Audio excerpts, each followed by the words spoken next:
Hi guys. So, Tulsa King episodes 8 and 9, the last two of the series. Season. Sorry, jumping ahead of myself.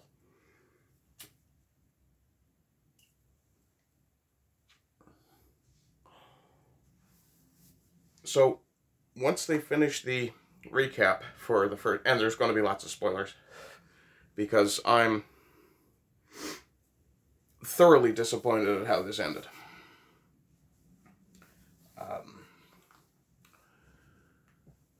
And I did intend originally to split these up and do them as separate pieces, but once I saw pretty much the opening scene with the guys showing their shooting skills, it pretty well decided me on, yeah, no, I've had enough of this. They decided that Grace, the completely timid and absolutely terrified girl from the weed shop, was suddenly a badass with a gun. Because Mary Sue. Yeah.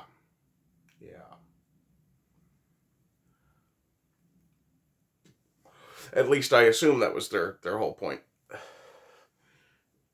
I don't understand why they decided to suddenly go the woke route again. Different writers, different directors for the episodes. I don't know. And at this point, I don't give a shit. But I did make copious notes. Yeah. One of the first things in that scene, after Grace shows off these amazing gun skills that, okay, granted, you wouldn't expect it, so it is expectation subversion. However, you would also be, I think, justified in going, how the fuck do they explain that when that girl was so triggered by Dwight just throwing a fucking cooler at somebody's head? Yet, no, it doesn't make any sense whatsoever. But then she goes on to teach Dwight a life lesson about how he's endangering them and should trust them more. And yeah. This hipster youngster is going to teach the general, who spent 25 years in the clink, and from the looks of him in the flashback, well, he's supposed to be 70, 75 in the show, have done 25 years inside, so he would have been 50 years old, so, 40-ish years in the mob. Yeah. She needs him to teach him life lessons, especially about leadership. The guy's nicknamed the fucking General.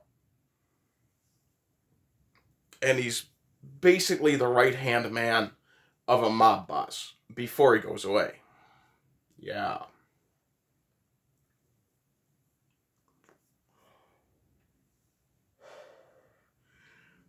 Then there's a scene of Chicky losing his shit and just being furious at everybody for no apparent reason. I mean, he's finally gotten what he wants. You think he would relax and...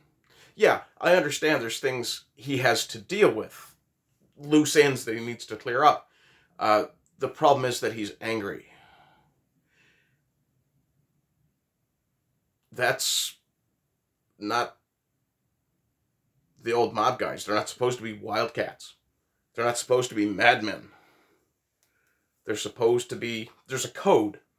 Now, granted, Chicky has ignored the code repeatedly and busted it a few times. Sorry, there's some schmirts on the camera. But, yeah, Why wouldn't he suddenly start beating up his own fucking men in front of, a room full of people? That won't make him look weak or unstable. There is a really good scene with Tyson and his dad. And it's Tyson moving out. And, his dad basically says, the hardest part of being a father is watching your kid get hurt. And, yeah, it's obvious at this point that, and I do forget his father's name, I think it was Alan. It's been a few weeks since I watched this show, so I do apologize. But it's very obvious, or was it Eric? Might have been Eric, I'm not sure. But in any case, essentially, it's a case of the father watching his grown son leave the nest and basically wishing him as well as he can and giving him what advice he thinks he'll listen to. It's actually kind of touching. And surprisingly, the reverse of woke.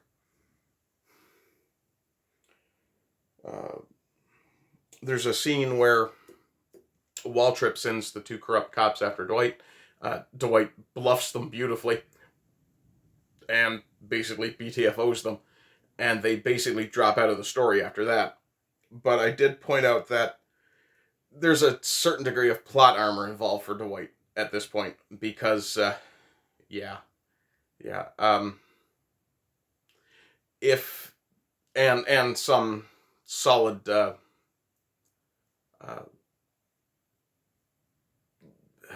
jiggering with reality, because I'm fairly sure 2 straight troopers would be wearing their body cams and probably have them on. Now, fair enough, if they were recording and not transmitting, then this goes away and plot armor doesn't apply. But I don't believe I saw body cams on them, and if I happen to miss that detail, and if someone watches the scene and sees it, by all means let me know. But the thing that I don't understand is why they didn't just pull their guns when Dwight was threatening them and just drop them.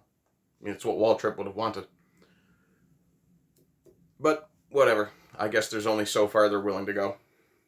What else? Oh, yeah, Stacy is back in therapy, which appears to be some sort of court order or ordered by some authority, in any case. Let's see here. Chicky, fitting completely into character, calls Dwight, talks about having a peace summit of sorts, lying his ass off the entire time. And yeah, that Vince character just keeps on being slimy. He's really got no place in the show at all. He's just a stereotype. And a bad stereotype at that.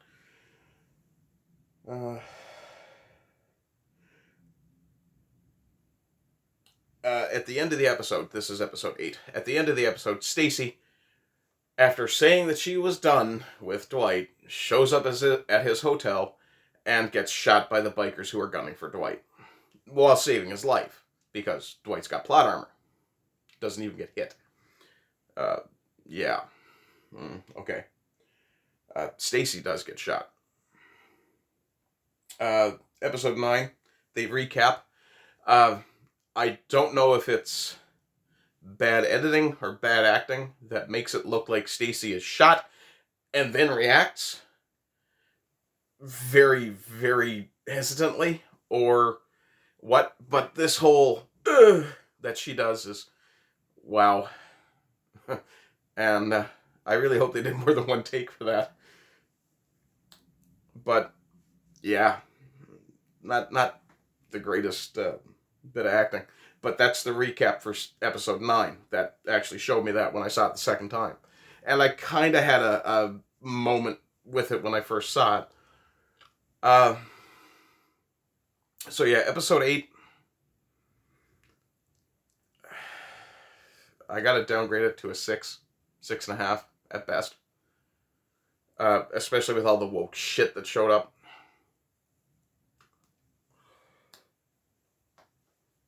Armand had an argument with his wife, and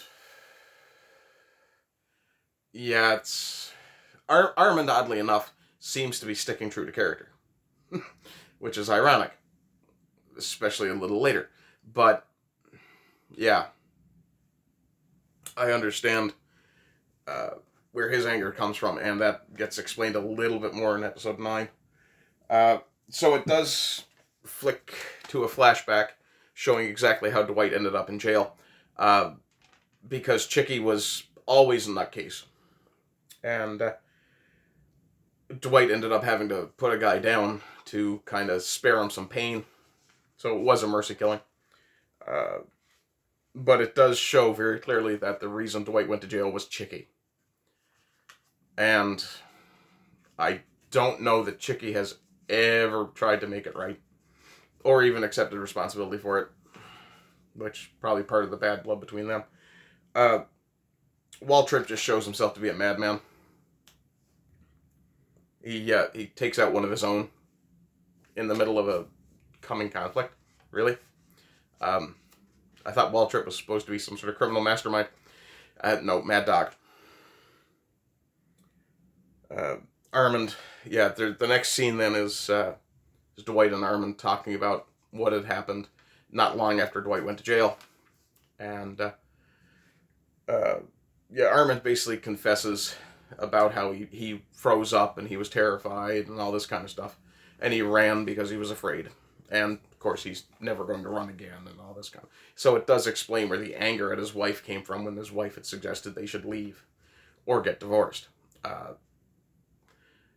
Personally, I think if Armand had really been paying attention to the things Dwight was doing, he would have looked at her and gone, okay, fuck off then. But, who knows?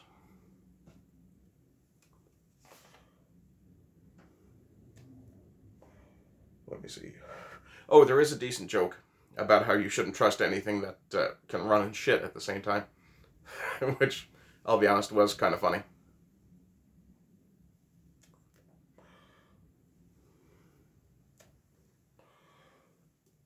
So, they end up having a showdown with Chicky,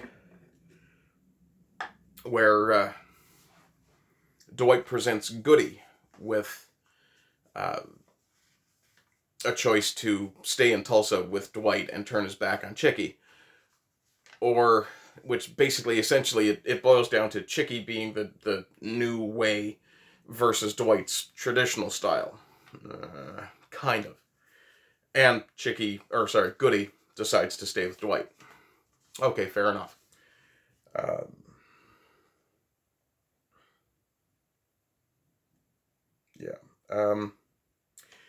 Not long after that, of course, they're gearing up for war. They're having a pep talk briefing in the bar, and Grace shows up.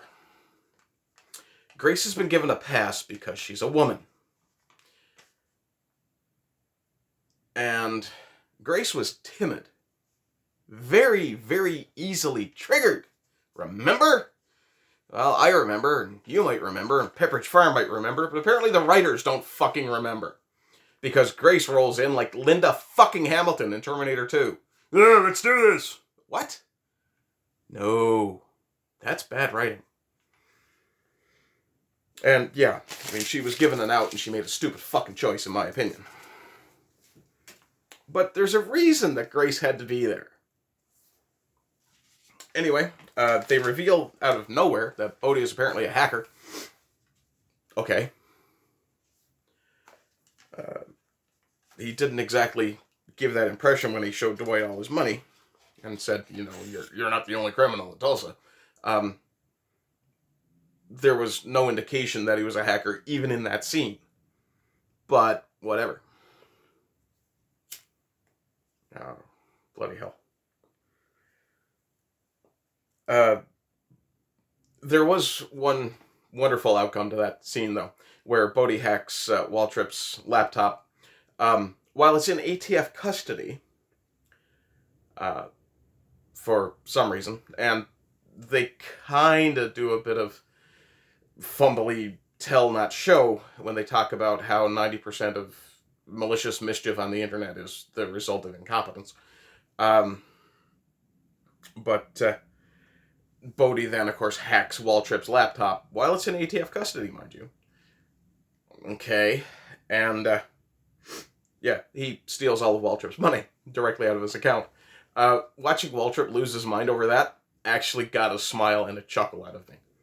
That I did very much enjoy, because Waltrip, oddly enough, was fairly well written and well acted enough that I did not like that character, and I actually did revel in his downfall.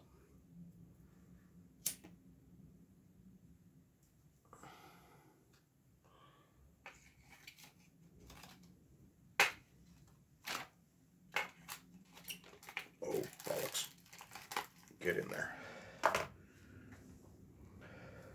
Cigarette case is arguing with me. They have a scene where Dwight, yet again, for whatever reason, talks about how he's sorry for dragging Tyson into... He keeps trying to play father figure, and Tyson has a very good father figure in the show. So it's extraneous, and it's rehashing old ground that's already been covered. When Dwight basically stood up to his father and said, look, he's a young man, he can make his own choices. Okay, now why is Dwight trying to talk him out of shit again? But it does show that at the end of the scene, when Tyson calls him my gangsta, okay, let's be as stereotypical as we can with the young black man, shall we? But it does show that Dwight's kind of moving away from his stereotypical mob shit, and kind of adapting to the new circumstances. He's acting like a leader. And the briefing that he gives, it's good, but it's really just a rehash of that whole meme speech about how winning is done. So, not great. Let's see. Oh, yeah, so then they have the shootout in the bar. It's very quick, very, very, very fast-paced, which is great. The problem is that Grace turns out to be some sort of crack shot ninja with a gun. What? No. No. No. There are so many other guys in that fucking shot, in that fucking sequence, that Grace was obviously shoehorned in there to be some sort of super heroine. I would be very shocked if the writer wasn't thinking, hey, maybe I can get Grace her own show after this.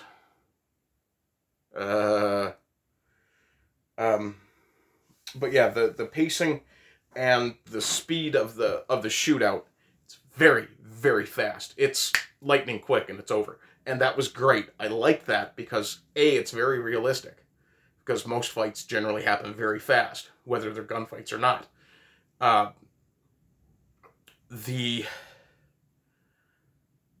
One of the things I really did like was the kill box setup that the guys had in the bar. Very smart. Especially considering the place had already been shot up. It made loads of sense not to fix the damage right away and to actually, capitalize on it.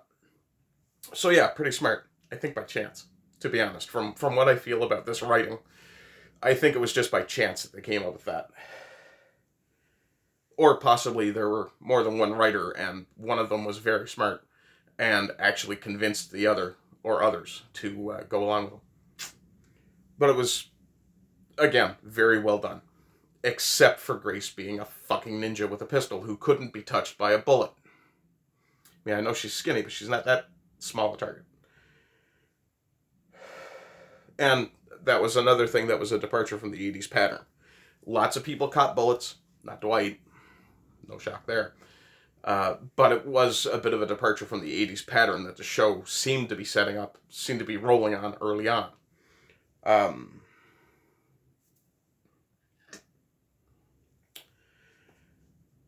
Let's see. So there's a 3-month gap after the shootout, which is fine. And they show Dwight now, being affluent, actually having built something for himself. The bar is now reopening as a casino and cabaret. Tina is there with the grandkids. The thing with Margaret seems to be going well. So yeah, it looks good. There's a scene with Stacy, who had earlier on admitted to having a disciplinary issue in her career in other places.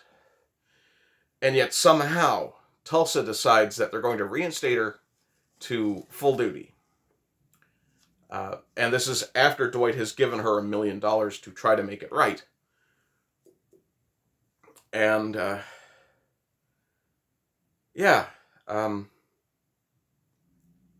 so when that scene was going, when she was having that meeting with her superiors, I did write down, Stacy has been co-opted.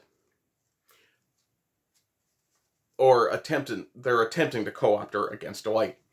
But I did scribble down immediately afterwards, I bet she just quits. And they leave the scene with the superior saying, we're going to reinstate you to full duty with one condition.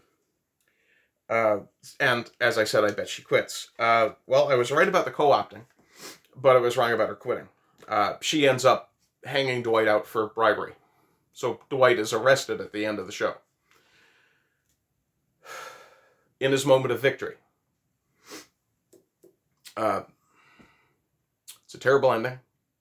It's an absolute piece of shit ending.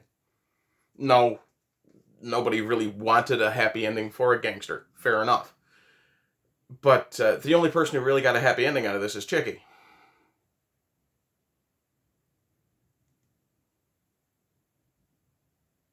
Only Chicky gets a happy ending out of this. The absolute piece of shit who killed his own father gets the happy ending. Are you fucking idiots all watching Game of Thrones and taking the wrong fucking lessons? Yeah, and I wrote down, I started to write season 2 predictions, and I stopped and I thought about it, and I thought, I don't see a season 2. There's no way Dwight's coming out of jail. If it does come to a season 2, it's mostly going to be courtroom drama. And it's going to be absolute shit. And yeah, episodes 8 and 9 should have been one episode, because I think they were both under 40 minutes. So they could have combined them, made an hour and 15-minute episode, and been done. So yeah, stupid ending. For this episode, I'm actually going to give it a failing grade, basically. 4. And it's only that high because of the shootout. That's it. Garrett Hedlund is a great actor. I hope he gets more work. But yeah, it's an absolutely retarded ending. And I've got choices for you guys. The next thing I review will either be, and I can't believe I'm saying this, Picard Season 3. Please don't do that to me. And I shit you not, whatever the majority votes, I will do it. I'm going to suffer through it if it turns out to be Picard Season 3, because I will watch Season 1 and 2 first, which might result in a hiatus for Monday Media Reviews. But I have a week of holiday coming up that I'll be taking off. So, yeah, so from the 4th to the 11th, I have an IRL obligation that will keep me away from work. I may record a few things before then, but don't look for a lot of new content. I will most likely not even be on Sultans or any of the other appearances that I do outside my own stuff. So, yeah, there's that. So, yeah, 3 choices. Picard Season 3, please don't. Indiana Jones and the Temple of Doom. I've not seen it since it was brand new in theaters. I watched it once, so it'll be interesting to see it again. Or Terminator Dark Fate, which I'd prefer that to Picard Season 3, but not by fucking much. So yeah, that's it for me. Yeah, so Picard Season 3, Temple of Indiana Jones and the Temple of Doom, or Terminator Dark Fate. So let me know what you guys think in the comments. I will abide by whatever the majority decides. And,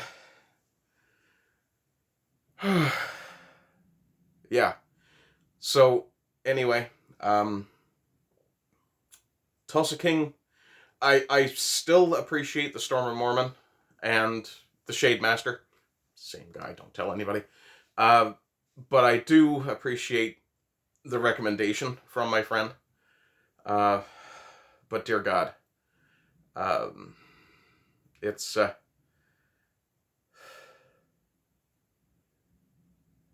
It's terrible.